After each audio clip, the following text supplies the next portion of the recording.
Le département des affaires sociales de l'enfance et de la famille participe à une visioconférence africaine sur les affaires féminines.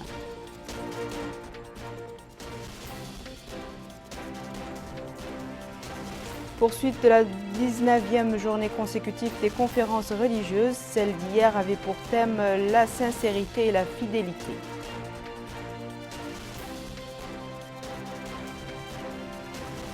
Retour de la dynamique dans les marchés nationaux sur fond de stabilité des prix.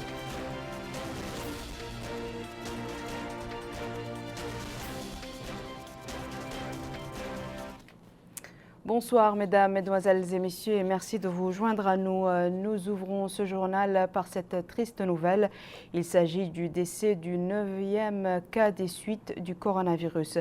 Le ministère de la Santé, dans un communiqué publié ce soir, dont copie nous est parvenue, atteste que le sujet atteint du coronavirus est un citoyen âgé de 63 ans, gérant d'une épicerie à Tavrazen et qui était malade depuis 3 jours.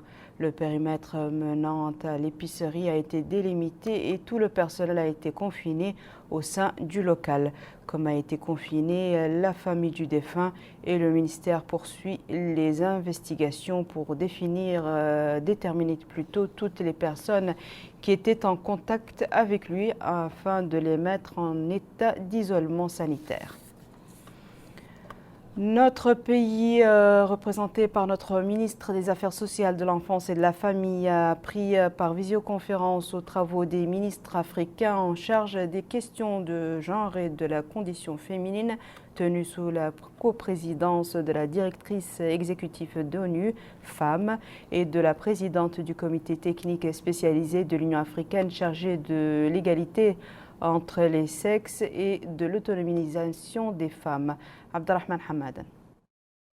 Dans son intervention au cours de la réunion des ministres africains chargés du genre et de la promotion féminine sur la pandémie du Covid-19 organisée par visioconférence, la ministre des Affaires sociales de l'enfance et de la famille, Dr Nenna Khan, a passé en revue les efforts de notre pays en faveur de la promotion féminine. Notre gouvernement mauritanien vient d'adopter lors de son dernier conseil des ministres un projet de loi cadre sur les violences à l'égard des femmes et des filles. Le gouvernement avait adopté auparavant une stratégie nationale de lutte contre les violences à l'égard des femmes et des filles. Également, des campagnes de sensibilisation sur les mesures de prévention de cette pandémie sont menées par les pouvoirs publics et les secteurs de la société civile concernés. En vue d'atténuer ces effets, des efforts ont également été consentis pour renforcer l'autonomisation économique des femmes et également des personnes vivant avec handicap, pour la mise en œuvre des programmes issus des engagements du président de la République, qui visent une inclusion économique à plus de 10 000 femmes et des personnes vivant avec handicap, donc les plus vulnérables, en vue de renforcer leur résilience. Enfin, et en partenariat avec UNFPA, notre pays est en train de mener une enquête dont l'objectif est d'analyser l'impact du Covid-19 sur les relations genre et les VBG et de proposer des mesures d'atténuation des risques pouvant impacter sur la vie des femmes. Rappelons que la réunion des ministres africains chargés du genre et de la promotion féminine s'est déroulée sous les thèmes les interventions et les animations. La sincérité et la fidélité, c'est le thème de la conférence religieuse animée par M. Mohamed Mahfouz Ould Zeyn à la mosquée du Saint-Coran. Le conférencier s'est appesanti sur les valeurs intrinsèques de ces deux concepts. Retour à Abdelrahman Hamad. La sincérité et la fidélité en islam. Tel est le thème de cette conférence donnée par le faqih Mohamed Mahfouz Ould Zeyn à la mosquée de la radio du Saint-Coran dans le cadre du programme d'animation du mois béni de Ramadan établi par le ministère des Affaires islamiques et de l'enseignement originel. Les conférenciers ont montré que notre sainte religion, l'islam, nous exhorte à faire preuve de nobles valeurs et à les propager au sein des musulmans, comme la sincérité et la fidélité qui comptent parmi les qualités 591 euros.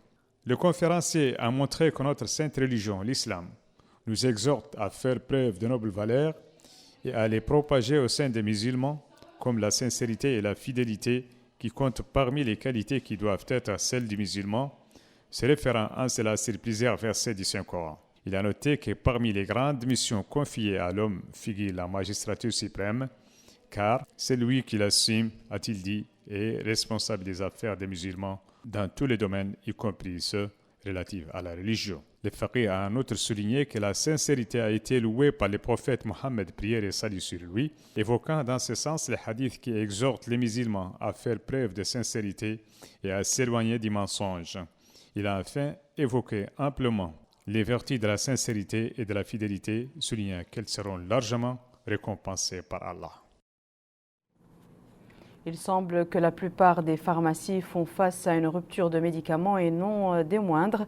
Il s'agit principalement de médicaments pour le traitement des pathologies chroniques que seule la CAMEC a le droit d'importer et à livrer aux pharmacies pour la vente publique. Aminata Khan. Najat Metsidi Heiba est une activiste et présidente de l'association de bienfaisance qui vient en aide aux malades souffrant d'insuffisance rénale. Depuis plusieurs jours, se procurer certains médicaments relève du parcours de combattant, souligne-t-elle. Une raison qui m'a poussée à adresser une lettre aux autorités compétentes le 9 mai dernier. Elle poursuit en indiquant qu'un jour après qu'elle a reçu un appel et a été orientée vers le centre hospitalier de Cheikh Zayed et remercie le ministre de la Santé et le président de la République. Nous sommes allés à la rencontre du directeur de l'hôpital Cheikh Zayed, Dr Salek Ould Mohamed Val, qui a déclaré que sur instruction du président de la République et du ministre de la Santé, que le stock dont dispose l'hôpital destiné aux patients qui font le dialyse est désormais disponible à la pharmacie de l'hôpital à des prix très abordables. Il a conclu en indiquant que le manque de médicaments est dû à la fermeture des frontières aériennes à cause de la pandémie du Covid-19.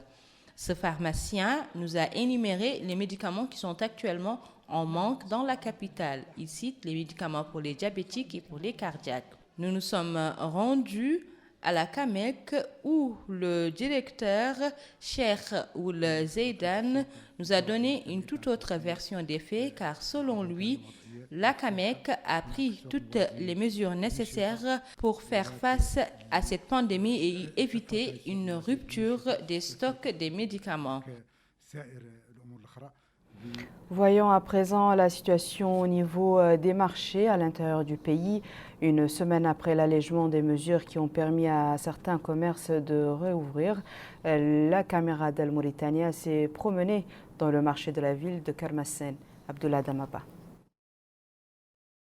Le marché de Kermassen est de nouveau opérationnel après une fermeture qui a duré près de 2 mois. Cette réouverture est bien accueillie par les habitants qui reprennent le chemin du marché en cette période de Ramadan pour leurs provisions quotidiennes. Et ainsi, les denrées alimentaires de base qui sont très prisées en cette période sont disponibles au niveau de ces commerces. Mais à quel coût? Ces citoyens ne trouvent pas de problème par rapport au coût des denrées. Les boutiquiers suivent les instructions des autorités du pays et ils ne trouvent aucun problème au niveau de ce marché. Cet autre résident salue l'atmosphère qui prévaut sur place. Sa seule préoccupation, ce sont les frontières. Il demande une sécurisation des frontières afin qu'il n'y ait pas d'infiltration. Si les frontières sont sécurisées, conclut-il, il n'y aura aucun problème. Kermassen est une zone agricole. Les paysans de Senmoukata qui jadis avaient l'habitude de commercialiser leurs produits dans les autres localités ne se rendent plus au niveau des autres wilayas pour vendre leur production. C'est le cas de cet habitant. Paysan de son état, il dit qu'il se rendait auparavant à Nouakchott et Kéhidi pour commercialiser sa production, mais avec l'interdiction des déplacements entre les wilayas, il est venu au niveau de ce marché pour vendre ses produits. Il n'a aucun problème et obtient des revenus par jour en attendant la disparition de cette pandémie. Le marché des femmes de Kermassen, qui a aussi été réouvert, n'enregistre pas un flux massif de clients. Les vendeuses qui ont eu à traverser des semaines difficiles avec la fermeture de leur commerce ne manquent pas de doléances. C'est le cas de cette citoyenne. Elle affirme qu'elle a à peine repris ses activités. On ne vend pas grand-chose et les clients se font désirer, souligne-t-elle. Il n'existe pas d'échange avec Nouakchott. On aimerait, souligne-t-elle, que l'interdiction de voyager entre les wilayas soit levée afin qu'on puisse tirer profit de notre activité, conclut-elle. Abdullah Damaba nous amène à présent dans le marché de Kifa que notre équipe sur place a visité. Là aussi, l'activité commerciale a retrouvé son rythme d'avant la période de confinement à la grande satisfaction des commerçants. La vie a repris le cours normal à Kifa à la suite de la réouverture des commerces à l'image des marchés de cette ville. Les boutiquiers et autres vendeurs à la sauvette ont repris leur activité comme à l'accoutumée après l'interruption de leur activité commerciale qui rentre dans le cadre des mesures qui avaient été prises pour faire face à la pandémie du Covid-19. Ces résidentes apprécient les mesures qui avaient été prises, ce qui, dit-elle, rentre dans le cadre de la préservation de la santé des citoyens. Cette citoyenne dit que durant les semaines précédentes, on avait fermé nos commerces et remercie le président de la République pour les mesures préventives qui ont été prises. Cet habitant remercie les pouvoirs publics pour les décisions qui ont été mises en œuvre, dont la fermeture des frontières, l'interdiction des déplacements entre les wilayas, entre autres. Cette citoyenne dit apprécier ces mesures parce que la santé des citoyens vient en premier lieu par rapport à toute autre considération. Elle conclut par dire que le reste est entre les mains du Tout-Puissant. La ville d'Attar connaît en cette période des cas de fièvre de la maladie de la dengue diagnostiqués par les praticiens. Il s'agit d'une fièvre transmise par la piqûre d'un moustique. Malika Naqli. Le service des urgences du centre hospitalier d'Attar connaît une influence particulière avec cette vague de patients atteints de la dengue transmise par la piqûre d'un moustique du genre Aedes. Dans le pavillon, les malades victimes de cette pathologie qui sévit depuis la fin de la semaine dernière attendent le traitement, avant tout symptomatique, notamment de la douleur et de la fièvre. Cette maladie a touché certains habitants d'Attar et des localités avoisinantes. Ce responsable souligne qu'au niveau du centre hospitalier d'Attar ont été enregistrés des cas de cette maladie fin avril, début mai. La maladie a été confirmée comme étant la dengue suite aux analyses effectuées par le ministère de la Santé. Les médicaments sont disponibles et les populations sont pour la plupart guéries. Les appréciations des populations ont porté sur le prix des prestations, jugé quelque peu élevé pour certains.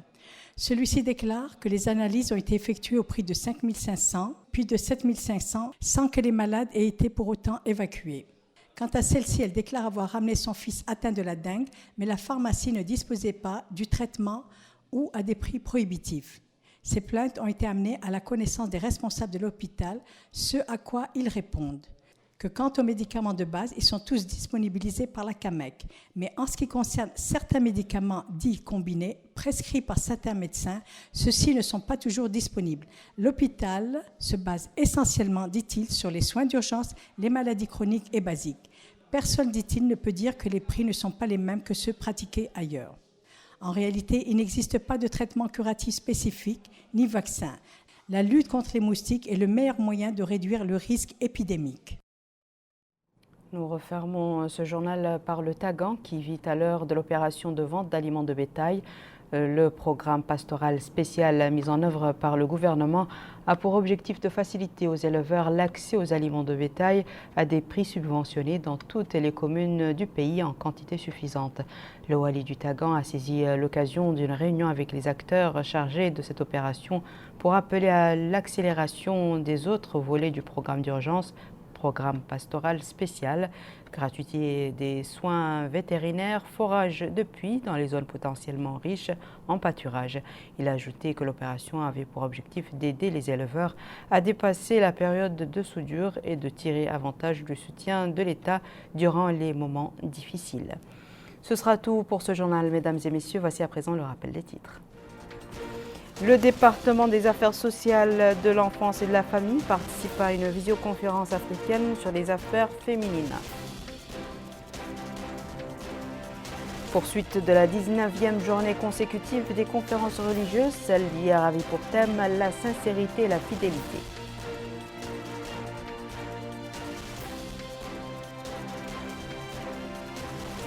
Retour de la dynamique dans les marchés nationaux sur fond de stabilité des prix.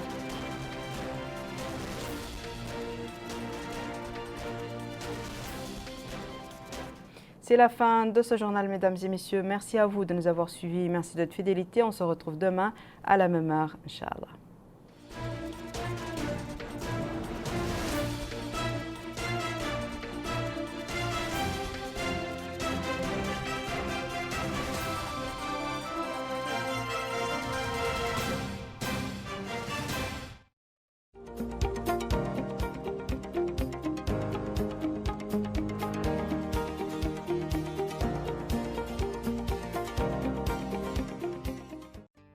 Class, shoot it with it.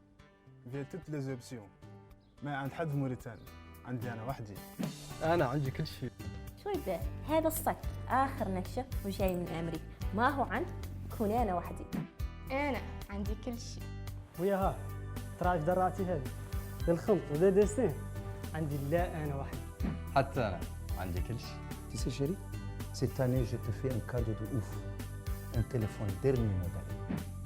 Moi, j'ai Kelchi. Ne réfléchissez plus. Le nouveau Grati Kelchi de Moritel. Dedans, il y a vraiment Kelchi. Appelez ici et à l'international, textez et connectez-vous à tout moment sans vous soucier de votre forfait. Et tout ça à partir de 10 ouguiyas seulement. Pour activer Grati Kelchi, demandez à votre revendeur Haouli étoile 9 ou tapez étoile 123 étoile le code d'une recharge de 10, 20, 30, 50 ou 100 ouguiyas étoile 9 dièse. Nouveau Grati Kelchi de Moritel. Vie Kelchi. Moritel, un monde nouveau vous appartient. Nasser, semaine prochaine bi jógi mariage cousinam te dama bëgg nga defal ma benn cadeau boo xamante ni c'est très généreux. Zainabou, la générosité n'existe que chez Mattel. وأنا la semaine prochaine ماني وعد mariage بيا دور تحلية لجاري. Maintenant chez Mattel, vivez la générosité avec les offres Nejma. Exemple, avec Nejma 2, bénéficiez d'un giga de connexion valable 3 jours à 50 ouguiyas nouvelles seulement. Pour activer cette offre, entrez le numéro de la recharge suivi de Nejma 2 ou demandez l'offre directement chez votre revendeur Machili. Avec Nejma 2 Mattel, vivez la générosité. Mattel, la vie connectée. السلام عليكم ورحمة الله. الفستين قدير شنو؟ والدار فيها شنو؟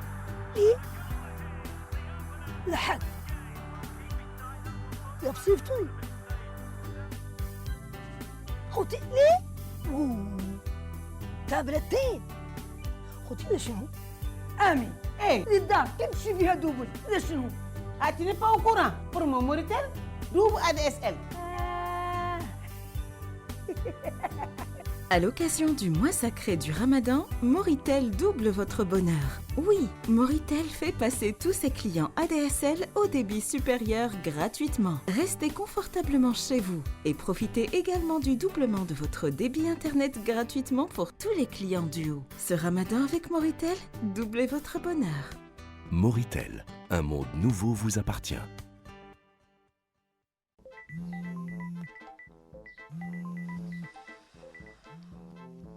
مولانا الناس مفترون سلفني منهم سلفني من إله. انتم من قال لكم أنا سخي لا شرمتي غير جبرت لكم حال بعض. انت يا بيان ابري سكتي دوا دير. ايوا هاكي ادري شقلتي. ماتل ترحب بكم. يتعذر الاتصال بمخاطبكم حاليا. نرجو إعادة الاتصال لاحقا. Maintenant chez Mattel, vivez la générosité avec les offres Nejma. Exemple, avec Nejma 1, bénéficiez de 2h30 d'appel valable 7 jours à 100 ouguiyas nouvelles seulement. Pour activer cette offre, entrez le numéro de la recharge suivi de Nejma 1 ou demandez l'offre directement chez votre revendeur Machili. Avec Nejma de Mattel, vivez la générosité. Mattel, la vie connectée. Vous voulez un forfait où vous trouverez tous vos besoins pour appeler vos amis et vos proches tout en restant connectés? Envoyer des SMS ou appeler à l'étranger, c'est maintenant possible grâce au nouveau forfait Grati Kelchi de Moritel. Grati Kelchi, il y a Kelchi dedans. Appel en national et à l'international. Internet et SMS, tout cela en même temps et dans le même forfait. À chaque utilisation, votre forfait est actualisé pour que vous continuiez à profiter de tous les avantages. Activez Grati Kelchi en composant étoile 1